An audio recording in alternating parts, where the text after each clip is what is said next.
Falenderimet, lavdrimet i takojnë Allahu Gjalla Gjalaluhu, krijuesit, furnizuesit dhe udhëzuesit ton.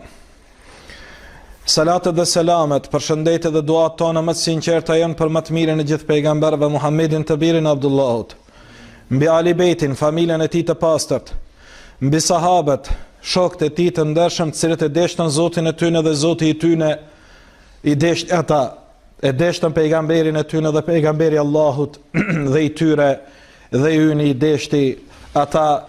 Duat tona shkojnë edhe për gjithë pasuest e fjalës Allahu dhe sunetit pastër Muhammed Mustafa sallallahu alaihi wasallam deri në ditën e gjykimit. Të nderuar vëllezër, sot inshallah do të kemi një hutbë pak si më tjetër. Do të merremi me një gjë që shpesh herë dëgjojmë në përmejliset tona, që na preokupon shumicën prej neve, po që pak dihet për këtë çështje. Sot inshallah do të flasim në lidhje me realitetin e ëndrave. Shpesh herë shohim ëndra, dëgjojmë për ëndra, dikush na tregon në lidhje me ëndrat, por bota e ëndrave është botë e fshehtë që nuk dim shumë për to. Përveç Allahu ku i ka dhënë dhuntin e shpjegimit të ëndrave. Që shfillim du të them se nuk jem specialist i shpjegimit të ëndrave. Kështu që mos të keq kuptohet dikush nesër më ardh edhe me lyp prej hoxhës shpjegim të ëndrave. Kjo dhunti për Allahu Teala. Me pasot do të merremi pak me llojet e ëndrave. Dhe do të merremi se çfarë të bëjmë kur shohim ëndra. Ne si popull na mësuam me pa ëndra.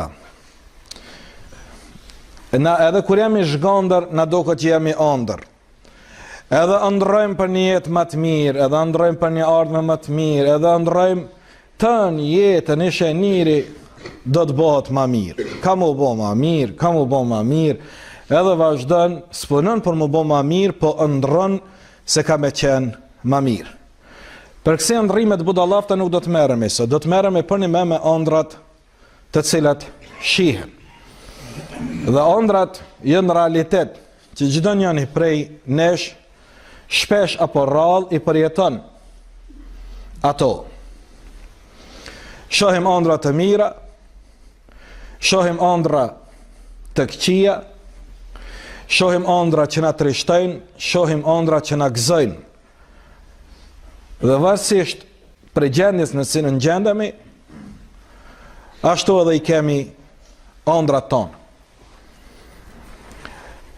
Ëndrat janë pjesë e vahjit të pejgamberëve të Allahut Teala. Muhamedi alayhi salatu wassalam, thot Aisha radiallahu anha, hadithin që transmeton Buhariu, para se më shpall në shpellën Hira ajeti i Kur'anit Iqra bismi rabbika alladhi khalaq, lexon emrin të Zotit tënd i cili të krijoi, shihte Muhamedi alayhi salatu wassalam ëndra shumë të qarta. Sa tjetë qartësia më e madhe e imanit, çaq janë edhe më të qarta dhe realizohen në realitet ëndrat e besimtarit. Sa tjetë imani më i fortë, çaq mundësia e realizimit të aty në ëndrave të mira është më e madhe.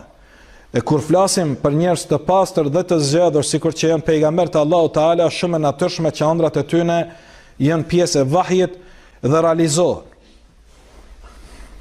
Dhe thot Aisha radiallahu anha, para se më shpall Muhamedit alayhis salam Kur'ani, para se më u bë pejgamber, filloi të shihte më shpesh ëndra të qarta të cilat i realizoheshin shumë shpejt.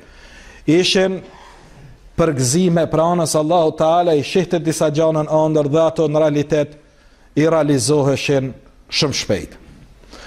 Ëndra Allahu Teala na ka tregu edhe në Kur'an për ëndrat pejgamberlerve. Na ka tregu për ëndrën e Jusufit alayhis salam, i cili e pa në ëndër se 11 yje, diell dhe han po i binin atij në sejdë